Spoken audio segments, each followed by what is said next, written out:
Welcome to the first Opportunities and What You Need to Know series in the partnership with SFU Alumni Relationship, BD School of Business, Career and Volunteer Services, as well as Work Integrated Learning Offices at SFU. Today, we're pleased to present to you the Finance and Insurance Sector panel. My name is Natalia Soloshenko. I'm the manager of the undergraduate careers at BD School of Business. Along with my team of advisors, we support career exploration and development of our students. I will facilitate the session and moderate questions that come through from the participants, from our attendees. We will open up the floor for questions from attendees at the end of the panel. Please feel free to utilize the Q&A session at the bottom of your screen and ask any of the questions there. Along with our panelists, I'm joined today by my colleague Yana, who will be moderating the panel discussion. Welcome, Yana, and the Finance and Insurance Sector expert panelists. Awesome. Thank you so much, Natalia. So my name is Yana Marikova. I'm one of the career advisors at the Career Management Center at the BD School of Business. I'm involved in an array of projects and activities related to careers with our BBA students, and I have a bit of a specialization, and I focus on finance and accounting concentrations. So I guess that makes me a good moderator for this panel. Great.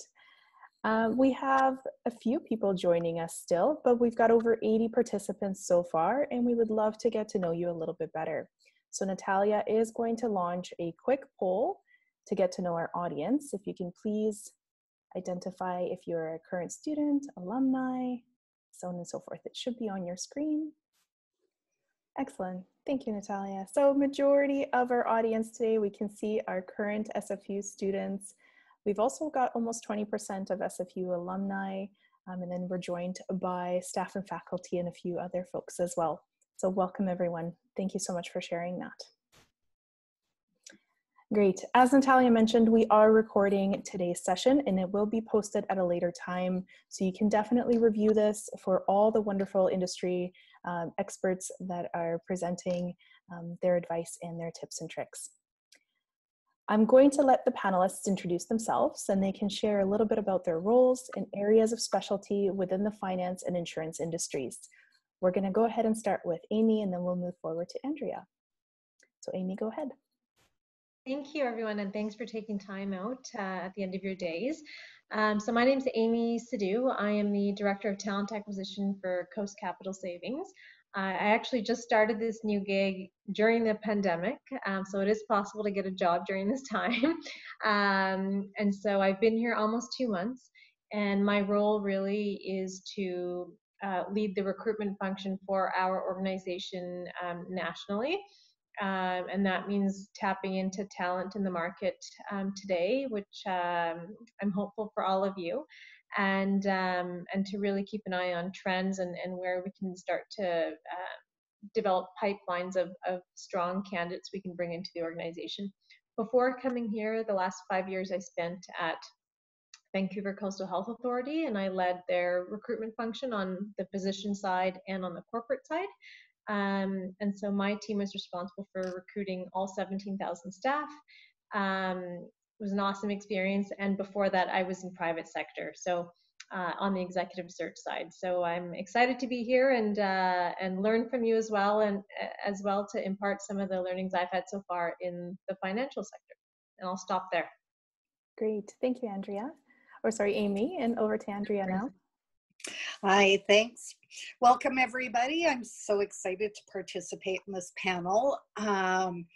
We're living in a whole new world of recruiting. So I've been a recruiter with RBC for an unbelievable 21 years. Just blows me away when I actually say that number. One, I don't feel that old, although on camera I'm reminded I am.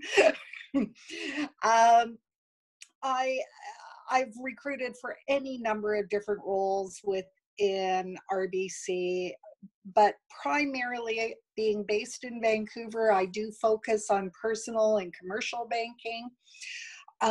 My portfolio right now is 100% early talent acquisition, so that's student and new grad.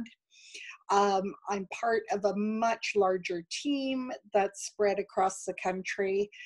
We're quite diverse. Uh, it's a pretty interesting time for early talent acquisition, but those are one of the things that keeps recruiting exciting. So I'm happy to be here and share what I know so far, and quite honestly, what I don't know as well. So I'm looking forward to participating in this panel. Great. Welcome, Andrea. We're going to go over to Lindsay. Hi, great to be here today. I'm Lindsay Kalish. I am an alumni SFU grad. I won't share what year I graduated because I feel like that perhaps could age me, but got a Bachelor of Arts in Communications. Great, fantastic school. I work with Mackenzie Investments. I am the senior manager for our inside sales team out of our BC office. I've been with Mackenzie Investments for 14 years and now manage 2 different positions in our office that comprise about 10 people in our office, an inside sales role and a sales associate role.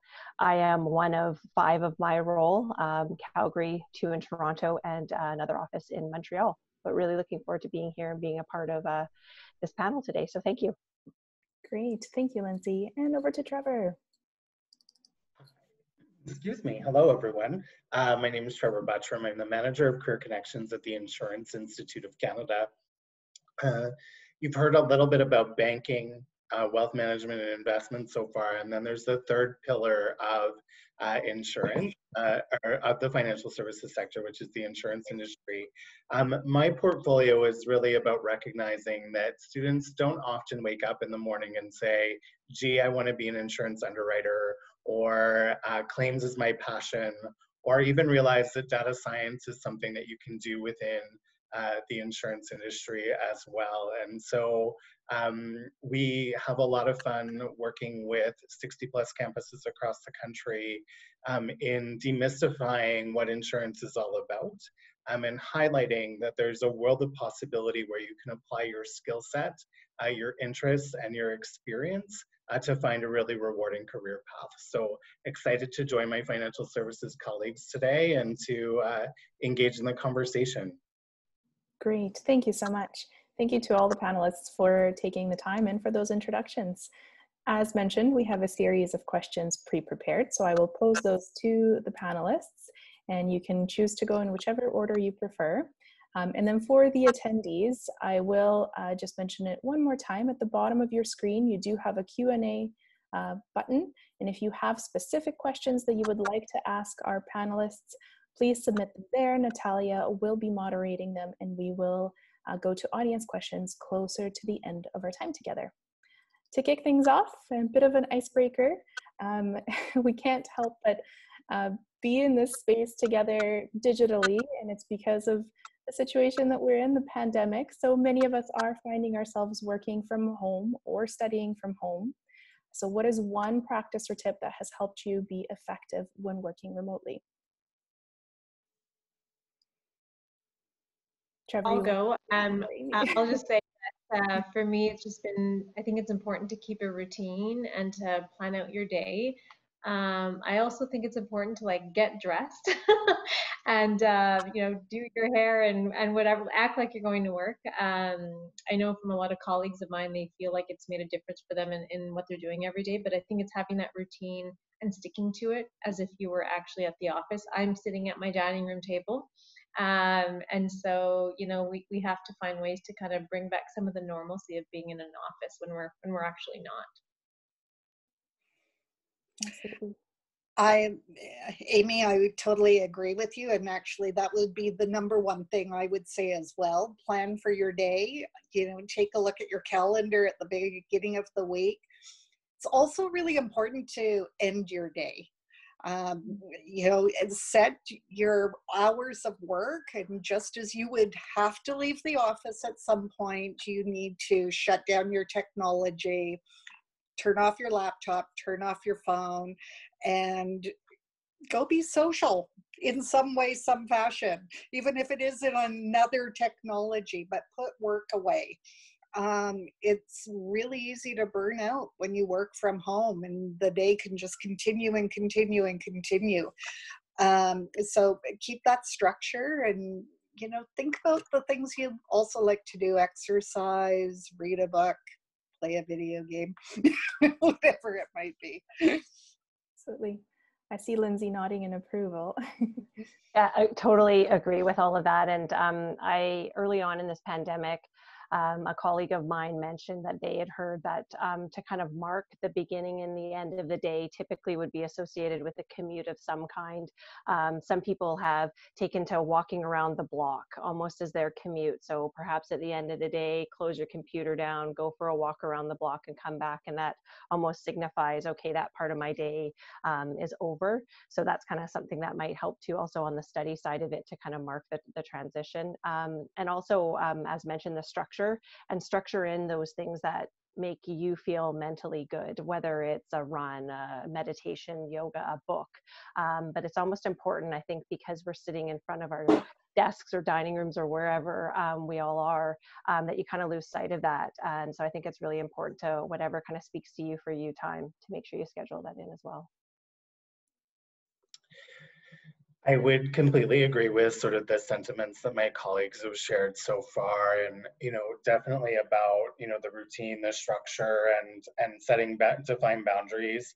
A couple of pieces that I would add to that is just being really kind and patient with yourself right now. There's a lot going on, and that we're digesting and consuming in our space, and so there may be times where you do need just to take a breath and to take a minute and to kind of just recognize, like, why am I feeling this way right now? Or why is it feeling like that I don't have as much gas in the tank? And there can be very real reasons for that. So the mindfulness and the stepping away and the just giving yourself the space to kind of acknowledge and own all that's happening in the world and how you're responding to it, I think is really, really important. The other piece that I would just add to that as well is that when we talk about building in routine, sometimes we forget that work is a very social place for many of us, right? There are conversations that happen off the sides of our desk, or connection points that take place over the lunch hour or what have you. How can you structure those into your work from home kind of approach as well? So can you use, an online chat system that your company has for communication purposes? Can you reach out to a colleague and just ask a question?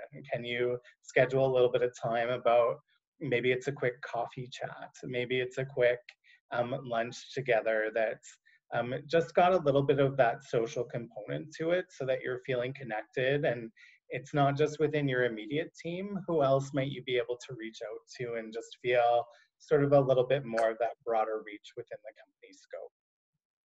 Absolutely. Thank you so much for those answers. So we are facing lots of challenges and changes, in working from home now and working remotely. But what are specific challenges and opportunities within your sector or organization right now? I'll jump in. I read this question and I thought, wow, that's a big question. Challenges. I think number one, we've been restructuring very, very quickly. And, we honestly are faced with, we don't know what it's going to be like a month from now. And we're constantly working hard to communicate with each other that we don't have all the answers. So so that can be challenging, especially if you're someone who likes to plan, farther ahead, or know what's coming up, or know what your job is going to look like, or where you're going to be. On the opposite side of that, these are also opportunities. It's an opportunity to build skill sets and to communicate with different people. We know our clients are facing challenges, and so, just being really empathetic, knowing, being really patient, being patient with each other, because we're dealing with people who might be dealing with high anxiety and emotion right now as well. So, I mean, those are just a few things, but as I say, we're learning how to work in a different way and connect with clients in a different fashion. Technology is just blowing up. What an amazing opportunity. Look at, I wouldn't have been doing Zoom a month ago, and now it's becoming a regular opportunity. So I'll jump in. I will just add that for us at Coast Capital, one of the challenges is we've closed a number of our branches, and so obviously that means it's not business as usual, and that's a huge challenge, right? We want to be able to service our members in our community and provide meaningful employment for our staff, and so I don't want to discourage anyone from thinking that it's a horrible time to graduate. It's not. I think it's also creating a lot of opportunity, because the fact is that we have been forced to think about how we can work with technology, how we can be innovative in how we service our clients and customers in whatever environment you work in. And so right now, I think a lot of the opportunity is also how are we looking at process optimization, because we probably have a little bit more capacity because it's not business as usual right now. And I think most people would agree. And so those are the big kind of challenges for us. We're starting to reopen slowly, which is really positive. But to Andrea's point, we also don't have a timeline of when back to normal will be, right? And so on the flip side, it's also creating opportunity for new roles, I would say, in technology or kind of mobile finance specialists who are able to service our members or clients or customers, whatever you call it, in a different way, right? And so I'd say for this group, if the large cohort of you are current students and almost new grads, keep an eye on that, right? And be able to be conscious of how are you selling yourself in the market to be someone who can, take on a bit of that ambiguity in the market when things are a bit uncertain.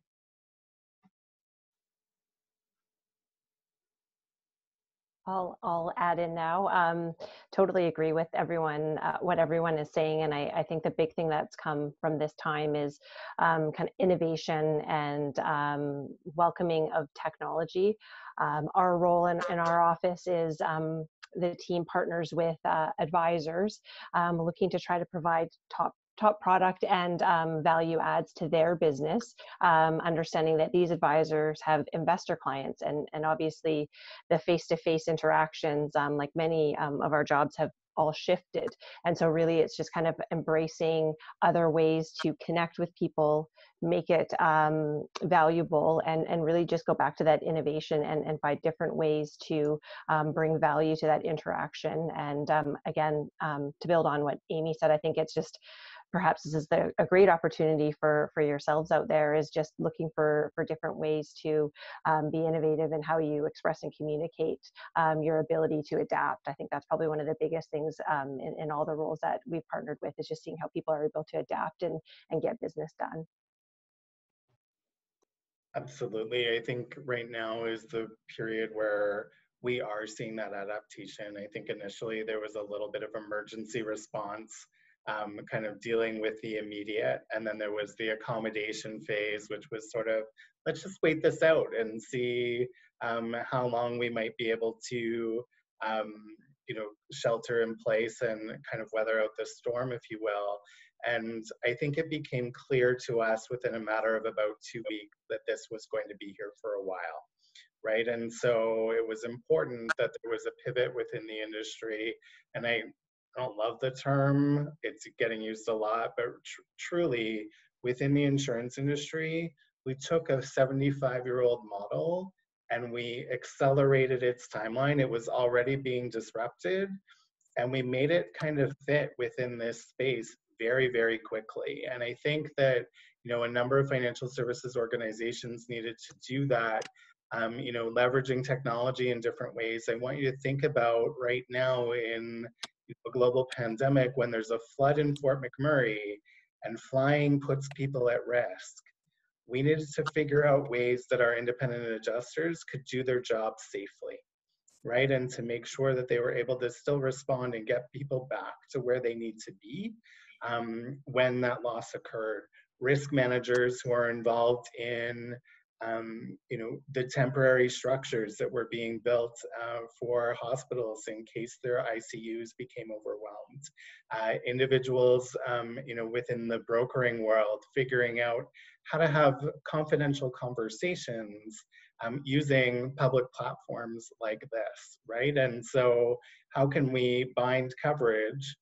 You couldn't do that over email previously, and now we're finding ways to be able to create approvals using virtual modes of communication. And so things that were kind of in the hopper were priorities for the industry as we moved into sort of a more technologically based phase have just simply been accelerated. And we've seen a lot of really neat adaptation, as well as a lot of giving back.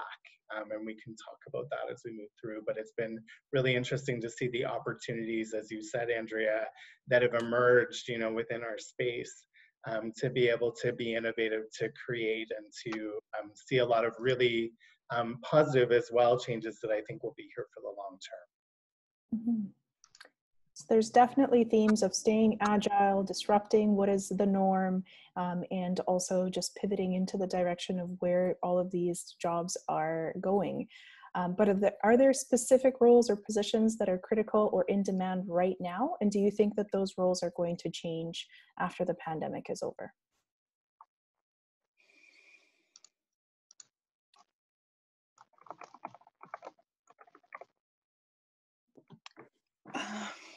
I guess I'll jump in again.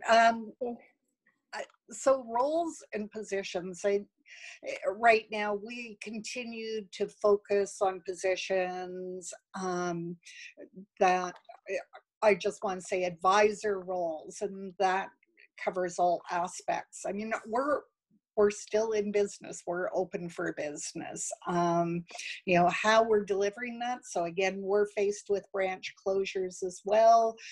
We're going through a slow reopening, but a lot of our advisors are working from their home offices. Those support teams are working from, some are still critical and in office, but where we could move a lot of our workforce to work from home, we did, to allow space for those who had no other option.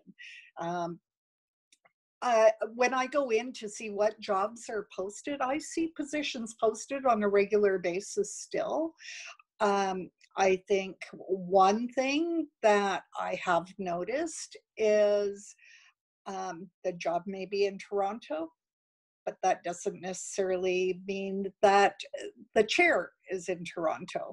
So there's some shifts there. So I still see a lot of different opportunities. I think what's really important is to not take it for granted that you're going to have to relocate anymore.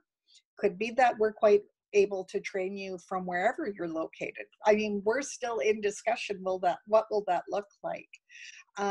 Definitely, we hear there's impact on roles. We're working through training.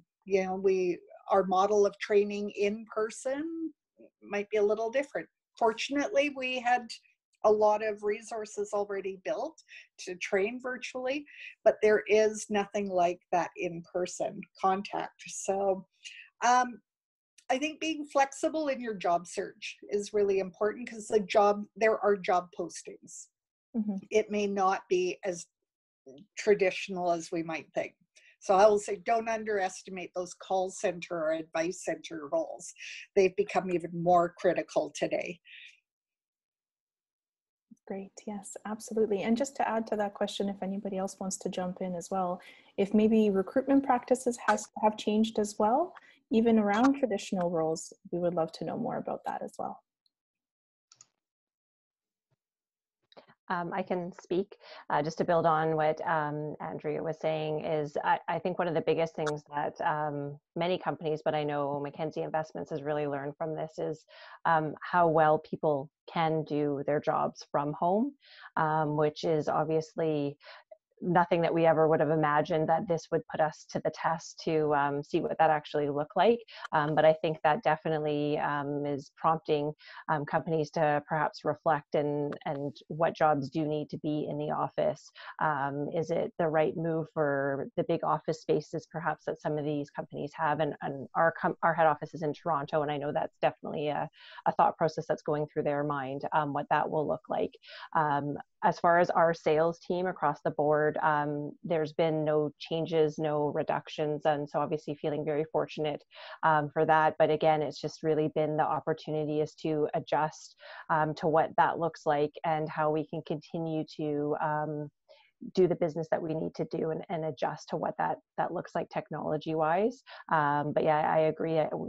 We have intern and co-op students join all of our sales offices. And last week we were onboarding 2 in Calgary and 2 in Vancouver, and never had to do kind of all of that onboarding from work from home and getting technology set up. So there's definitely the learning curve for all of us. But I think it's obviously pushed us to kind of do our best jobs and reevaluate how we do things. So, which I think has been a great opportunity as well. For us, I would say that because a lot is not done in person at the moment, there's a lot of value that's being placed on I think the advice experience part of it. And so how are we as financial planners, as mortgage specialists, as wealth management experts, how are we providing expert advice and still a solid experience while we're not doing it face to face? And some members have struggled with this, right? And not everyone is as savvy with technology, and so it's new. And so the other kind of opportunity that's come out of that is how do we create these cool platforms to be able to communicate these things and to work together. On the recruitment front, how we're doing things differently, I just think a lot more is being done by video, right? Where in normal circumstances you'd be able to walk into someone's office and shake a hand. I think those days are long gone. So I think from a recruiting perspective, we're being a lot more creative in terms of where we post, how we engage candidates on websites or chat groups in terms of specialized industry focused ones. And then attending these types of events, right, to see what kind of feedback we get after. And you never know what potential candidates can come out of a forum like this as well. I think, too, one of the things that's really kind of interesting is within the insurance industry, because we touch so many different sectors, one thing to kind of observe is like, where is there change or pivot in demand within the rest of the labor market or the economy? So cybersecurity experts within the insurance business are equally required to be able to help all of these businesses that have now transitioned to online delivery, right? So, making sure that there is appropriate cyber coverage in place so that if information is breached, that there's financial, protection for that. I think the other kind of piece to look at is, things around life sciences or big pharma, or, talking about pandemic preparedness. Insurance has a role to play in that. And so, again, the trusted advice piece, when organizations are making decisions, maybe they produced one thing and are now producing personal protective equipment or hand sanitizer. Believe it or not, there's implications from an insurance perspective in that decision. And so insurance companies needed to be nimble enough to say, you're doing a really great thing for society. Here's how we're going to be able to change your policy without disrupting your business so that you can do that, right? And so that's not normal practice, that an organization in less than a span of a couple of weeks fully transitions its business model, and insurance professionals needed to kind of weigh in and be like, let's help you do that safely so that you're able to meet this need, but not necessarily put yourself at any sort of financial risk as a result of doing so. The final piece that I'll talk about is just the recruiting component. So as Amy was talking about, the trusted advisor kind of role, the position where we're able to provide expertise. when tensions are high, anxiety is high, it's really important to be able to offer a little bit of certainty in the face of that uncertainty. And so what our professionals are able to do that. And so I think from our recruiting perspective, we're looking for individuals who are savvy with technology, but also able to provide that service experience and to demonstrate their empathy, their ability to take something that's complex and to break that down, and to give it to people in real goods kind of terms so that they can make the decisions they need to protect what's important to them. Great. And Trevor, I'll start with you for this next question because you started kind of on the trajectory already of developing skills and empathy and still having that customer service piece be present. Are there any other skills that you would recommend our job seekers to develop in succeeding in the insurance industry? And then everyone else can jump in afterwards as well. I think students have this really unique opportunity right now because so much of your learning and so much of your engagement is going to be in this virtual world. To your familiarity with this environment, sell it. Talk about it consistently with how you're able to leverage this to collaborate with one another, how you've been able to acquire and assimilate new information. That will alleviate onboarding concerns that organizations may have about your ability to be able to do the job if they can't see you face to face. Talking about your success during this time is also really pivotal. I think though, in terms of concrete skills, curiosity, being able to make connections, to be able to be, ask those kinds of tough questions and get the information you need. I think the other is problem solving, critical thinking. There's a lot of information coming at us very quickly. How are you able to take that and to determine whether or not it's a valid source of information and then proceed? Or whether or not there's questions to be asked or things to be able to be clarified. And the final kind of piece that I'll talk about is that, I guess, ability to take data and information and use it to inform your decisions. So it's not so much anymore just about the technical skill. It's about the research and the knowledge building and being able to be resourceful that will really be able to, I guess, catapult you forward or distinguish you if you have that in combination with customer service skills. So anything to do with the data-driven decision-making or data analysis in combination with customer service is a winning combination in our industry. I'll jump in. Thanks, Trevor. I think, so if most of you are new grads, maybe I'll partition my response to focus on new grads first and then some of the alum who might have some deeper work experience. So as a new grad, I bet some of the questions you have is, I don't have a lot of experience, how do I get in the door? And so when you are interviewing or when you are crafting your resume, I think it's really important, regardless of if your only experience is being a student and working on some cool group projects or working at a server at Cactus Club, wherever, you're identifying how you're able to move through complex issues. That can be a customer issue. How did you solve it? And so I think one angle I've always coached more of my junior team members on is break down your examples in an interview or when you're presenting on a resume into what is the issue, what action did I take, what was the result, right? And when you're speaking to that in an interview or trying to demonstrate that point on a resume, make it very clear, right? And so whoever is reading or sitting across the table from you can make the connection between this person is analyzing the problem, developed a solution, boom, got a good result out of it, right? And so I think if there's most of you on the line who are new grads or about to be new graduates, focus on those kind of three areas when you're interviewing and telling people about your experience, and relate it back to your coursework. There's lots of great coursework experience and projects that you work on that you can get those meaty experiences from, right?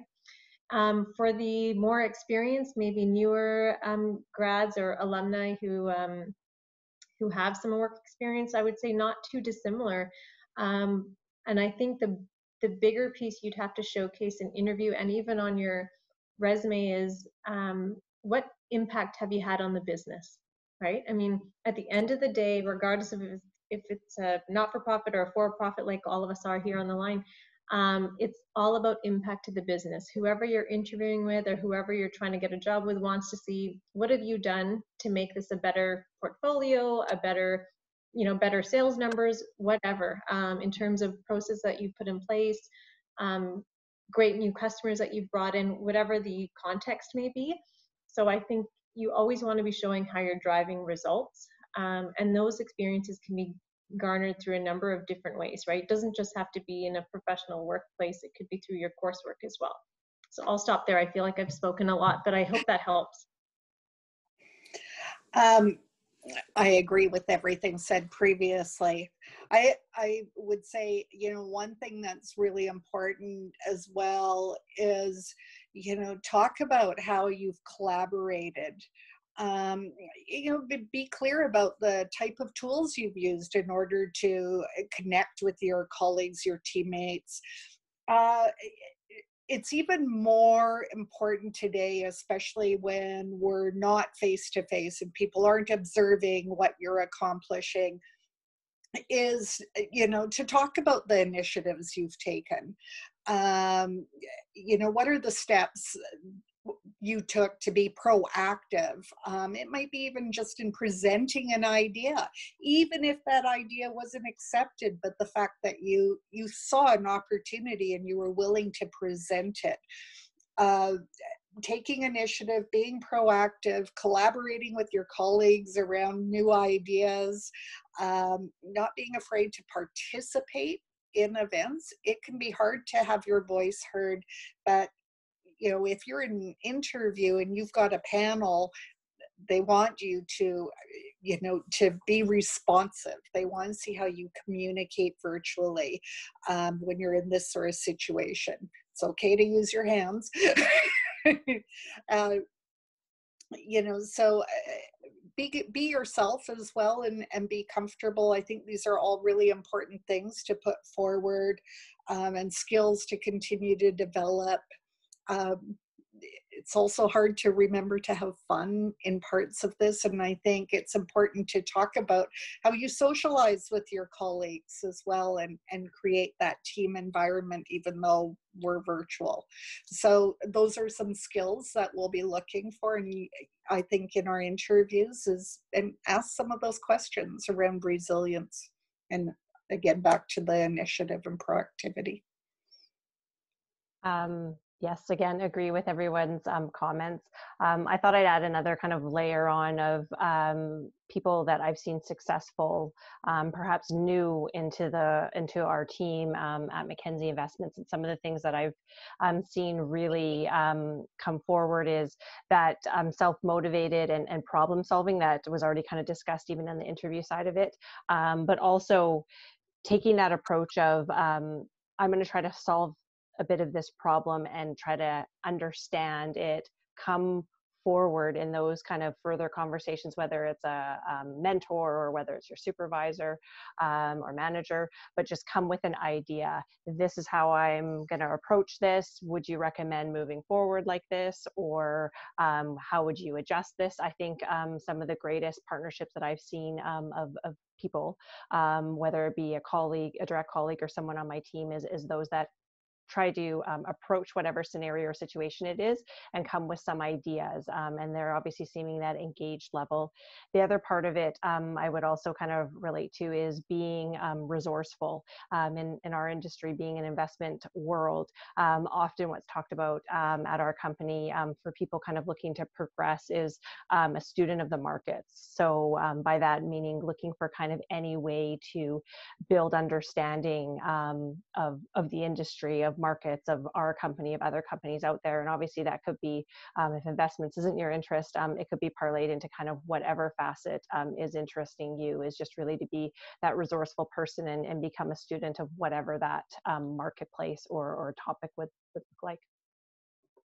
Great, thank you for those tips, absolutely. One of the things that we pride ourselves on at SFU is having lots of events for our students to connect with employers. we can't have these events, or at least in person anymore, as we're well aware. But how would you suggest that our job seekers connect with employers right now? How do they show that initiative? I think people just have to reach out. I remember when I graduated a long time ago, you ask for those informational interviews, and now's a good time. I'd encourage all of you. I think there's like 92 people online here. Reach out, and you'd be surprised, A, how many people want to help, and help be a guide in this uncertain time, and B, I think people have capacity right now because we're not at full loads in a lot of places. It's still very busy, don't get me wrong. But I think there's some room to help people. And so I would just take the initiative, send those LinkedIn messages or find email addresses. If you know someone who knows someone else, ask them. I think that's one of the best ways, right? You all probably have these untapped networks that you're not aware of, like a relative or someone who knows someone. Like, get in on their emails and or pick up the phone, right? And then attending these events. I think this is always a great way to connect, and I'm sure any of us on the line here would be happy to help if and when we can. And yeah, so I would just say take the initiative. Just to kind of build upon what Amy said, it's I've been a part of other student kind of forums where we're talking kind of on these topics, and I totally agree that there's networks that kind of all of us have that we probably aren't really aware of. And just to build on what was mentioned before too, of always being curious, asking questions, while asking those questions, that engagement, socially distance, chat with your neighbor if you don't know what they do, have a conversation. Maybe it's not what you think that you would like to do, but kind of opening up that conversation and learning about what it is that they do.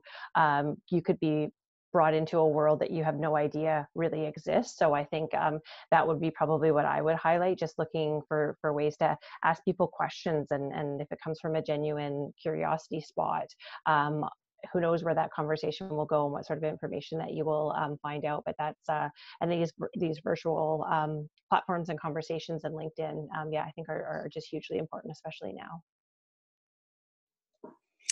I know, for us in RBC, we're asking the same question. How do we connect with our students when we can't be on campus and in person? We're actually focused on that right now and collaborating and taking this time to talk about, how can we make sure we're still creating opportunities. I am definitely doing more one-on-one sessions, but I can tell you my calendar books up pretty fast. LinkedIn is really good.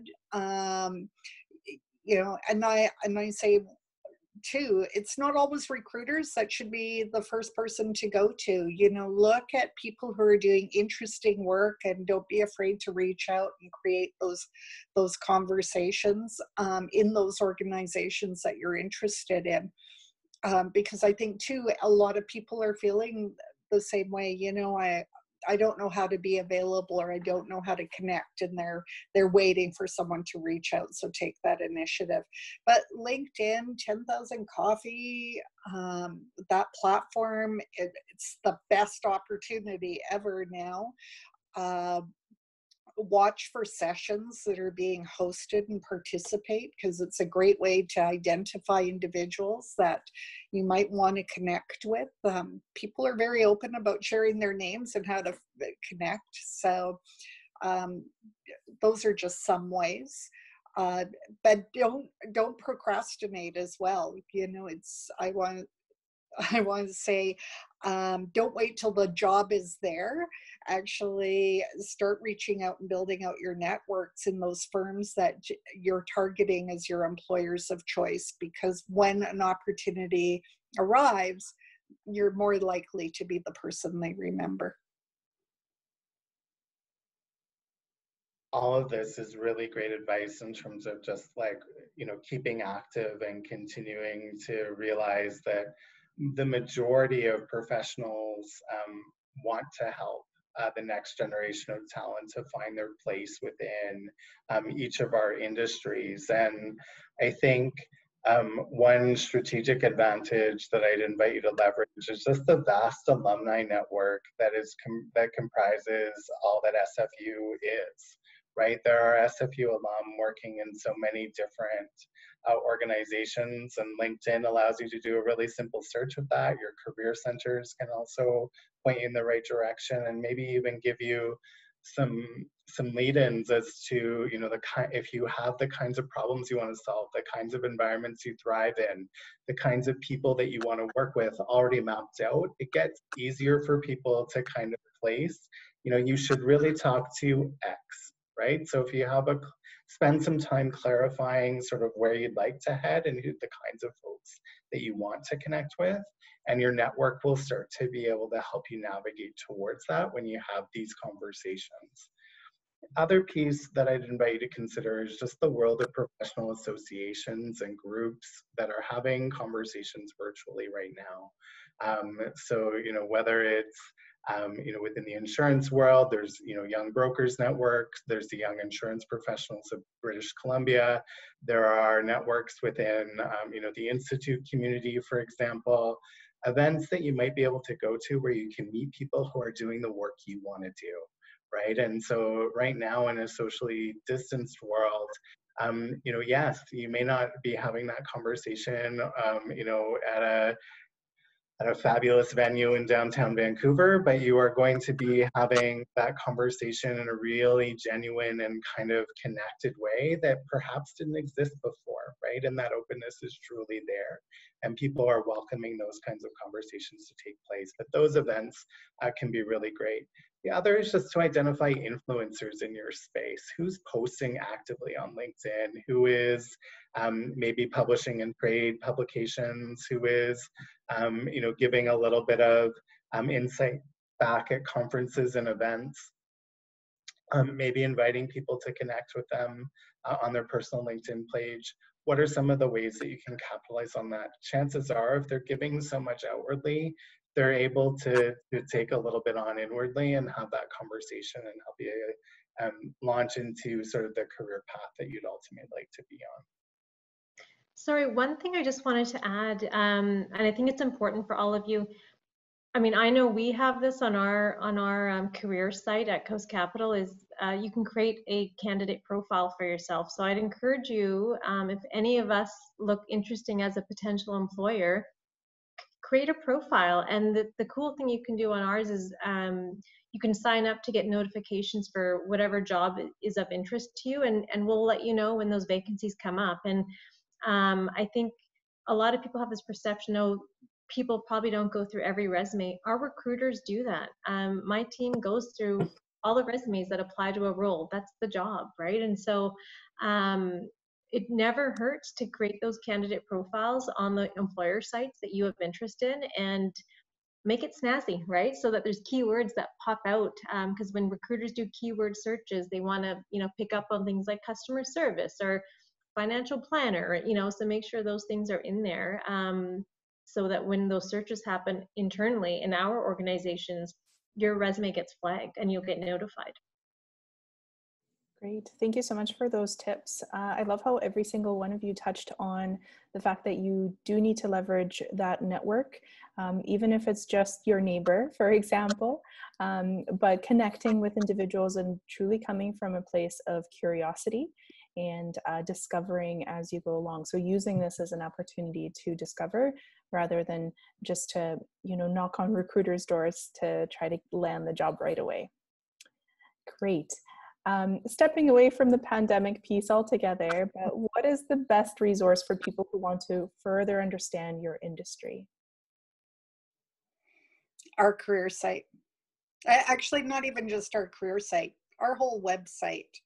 I've been talking to a lot of different people right now, and I've actually, you know, I go into our website all the time. I can't know every role, and I can't know every part of our business. I know a lot about HR and recruitment, but I don't know a lot about investment, the investment side of our business. I'm a career recruiter. When I need to know something that's going on in our industry, what's important to different parts of our business, I use our website, not just internal, but external. And there's so much information. There are resources available to sort of help you navigate and understand how our organization is structured. I find a lot of times people will go straight to the job postings, when really, that job looks interesting. Let me find out what part of the business it's really representing. So that's your best resources for people to understand RBC as a starting point. And then it also allows you to make the most of those informational coffee chats, which is the next step of getting to know how does our organization and how do people in our organization function.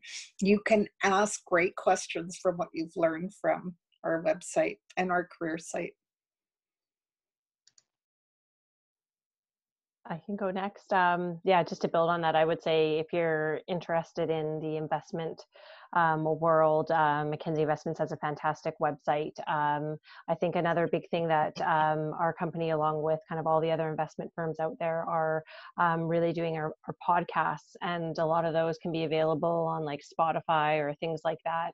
And that could be, going for a walk around and you're learning, and it's not it's nice having a break from just having to look at your screen and learn that way. But that would probably be one of the big ways. And again, if you're kind of interested in the markets and investments and all of that, there's many different websites out there that you can sign up to receive a daily email.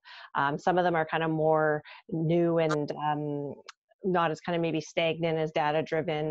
The Morning Brew, that's a pretty interesting one. It kind of gives you like little snapshots of things. And then there's obviously more market focused ones. So those are a great way for information to come to you, to almost kind of remind you to continue to stay up on those current events. So that would be another way to kind of add to that.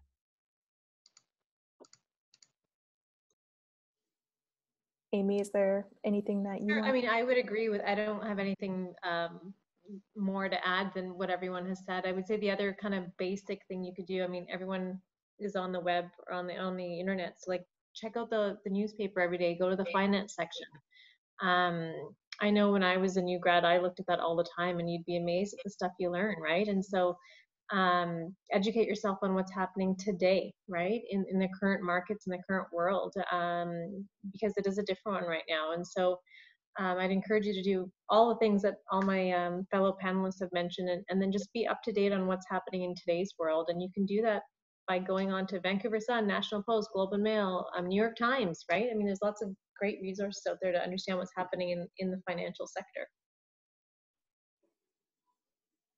I think the last piece that I would add, we started to get into sort of trade media or things that you can peruse. And I think within the insurance industry, certainly I'm going to plug the Career Connections website. It's a great place to kind of go and learn as much as you can from a neutral source about the industry. That's what we're here to do, so that you can make decisions and have informed choices about where you go in the sector. But also, like Canadian Underwriter or Insurance Business Magazine, they have really great kind of resources that you can kind of tap into and get those daily feeds. I'd also invite you to kind of case it a little bit, right? Like, what would you do? How would you handle this situation? When you see it played out in the trade media and you can see what the industry's response was, if you see an interesting story, read the follows and see if you were right on the money. And if you were, that might give you sort of some insights in terms of whether or not that might be the right role for you. So get kind of creative with how you're also engaging the content and seeing how you're applying your skills and having that future forward approach. Great, wonderful. I'm going to now pass it on to Natalia for some audience questions. Thank you so much, Yana. Thank you so much, our panelists. So we had some questions come in, and one of them being, you all mentioned the importance of being innovative during this time, specifically to deliver the same quality of service to clients. Is there anything specific, any specific action your organizations have done to stand out as innovative?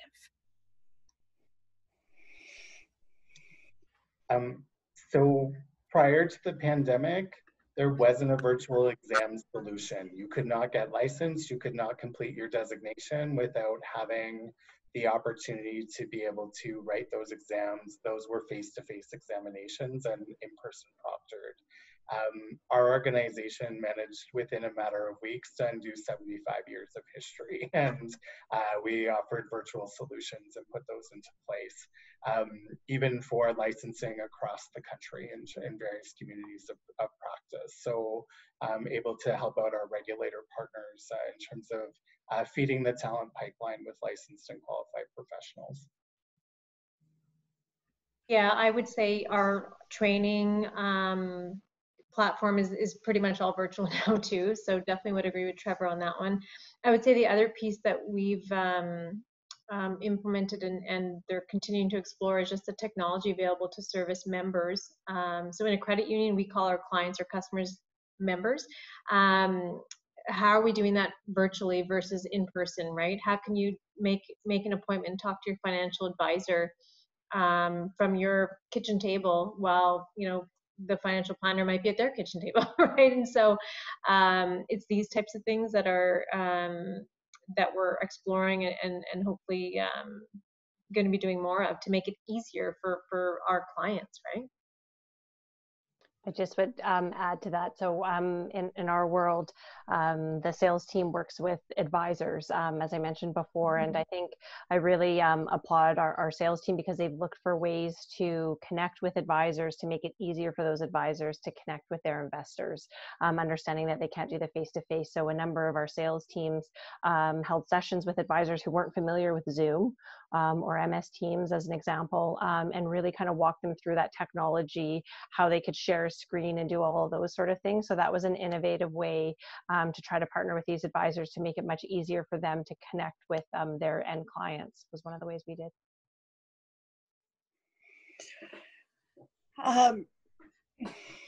I don't even think I know where to start. And I also don't know everything we've done, every innovative activity we've done, although I know that we've actually shared a lot, again, back on our website. We've moved very, very quickly to adapt where we had to. We've, as an organization, and I know our advisors were immediately proactive in reaching out to clients and and being reassuring around, how we're going to stay connected.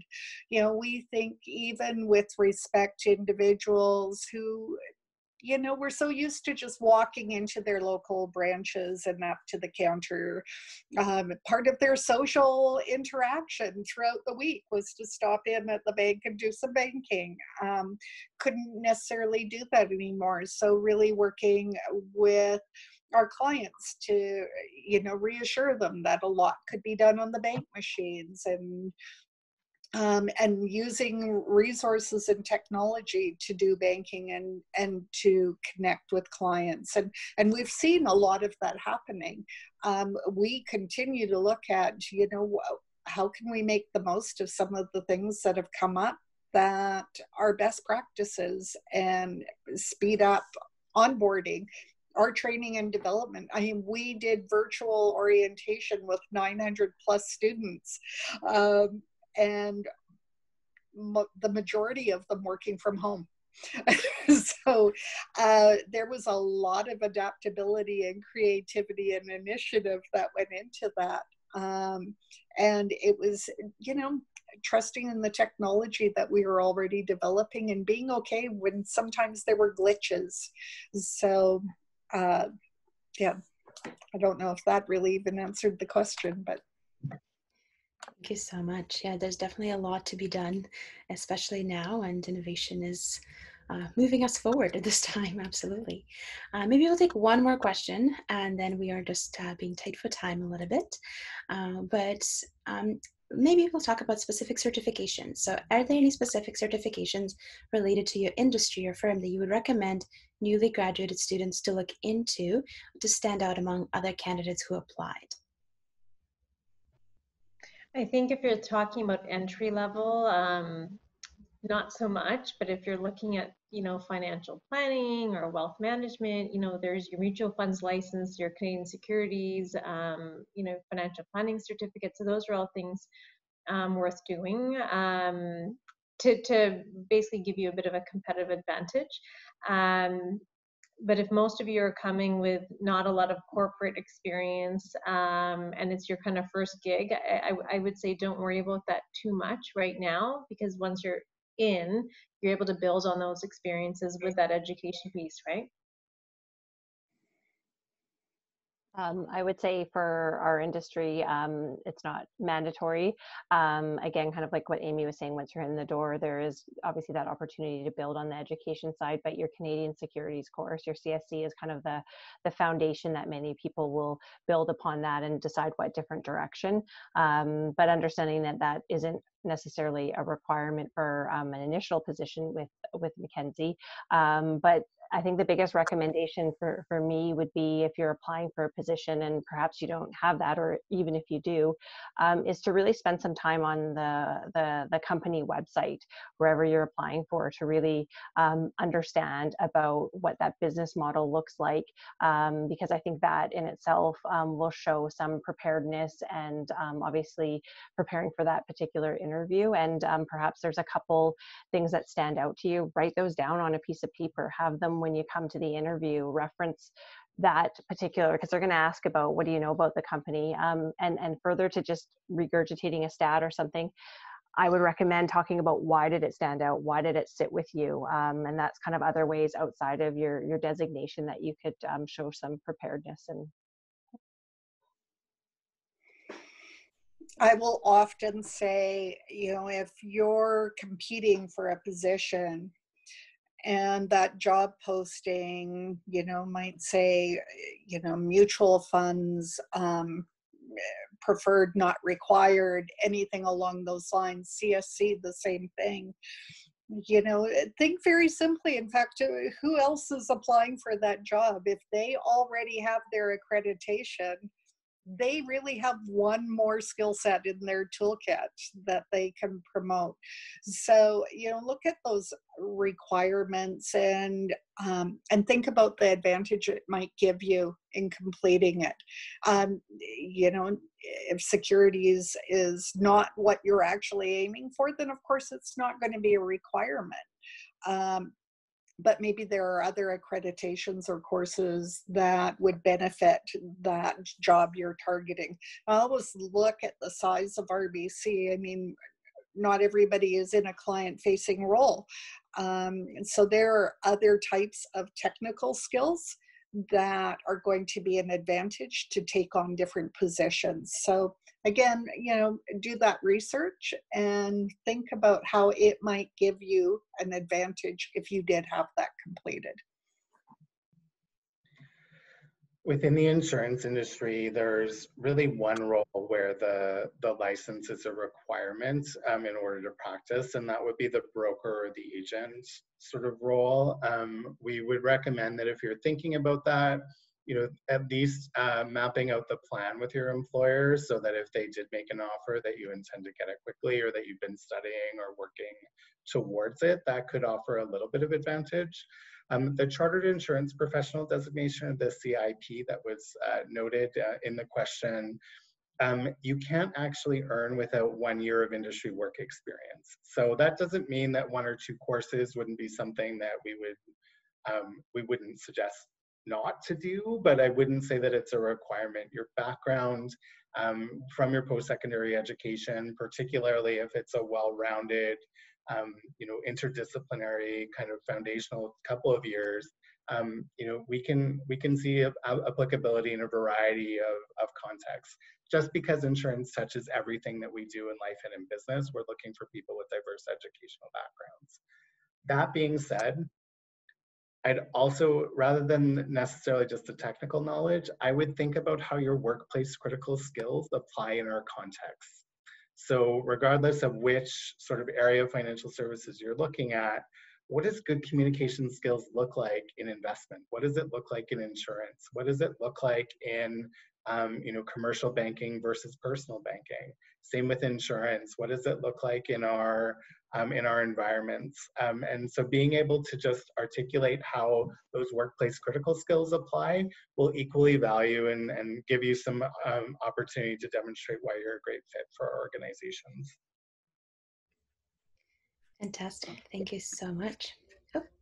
Can I just ask one thing very quickly, because I know we're tight for time here, but for anyone who's on the line, I'd encourage you to, so one thing we're trying to do at Coast Capital is how do we engage youth in a better way? And youth in our minds is kind of 18 to 29 years old. And so in our data anyways. And so I'd encourage all of you, we need to understand as well, how do we engage better with you, right? And so don't rely on us to tell you all the time. So I'd encourage you guys, either drop me a note on LinkedIn or drop a note to Yana and Natalia and tell us what can we do better to engage you, because you are an important demographic for us as well. And so I'll just leave it at that.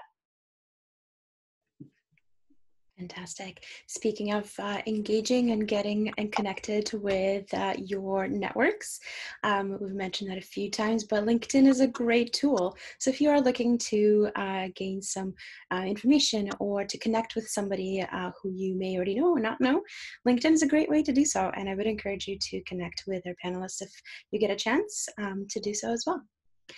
So we're gonna, unfortunately, we won't be able to answer all the questions that are in there. So I'll try to answer some of the ones in the text as well. But I just want to say thank you to Amy, Andrea, Lindsay, and Trevor today for providing their expertise to help us navigate the finance and insurance market, especially during these uncertain times. Thank you for sharing your insight and advice. I'm definitely taking a lot of tips and tricks away today, and I hope our attendees are as well. We hope you enjoyed the finance and insurance sector panel today, and thank you again to our panelists for joining and sharing their knowledge. Thanks everyone for joining, and have a great evening. Thank you. Thank you. Everyone. Bye. Thanks.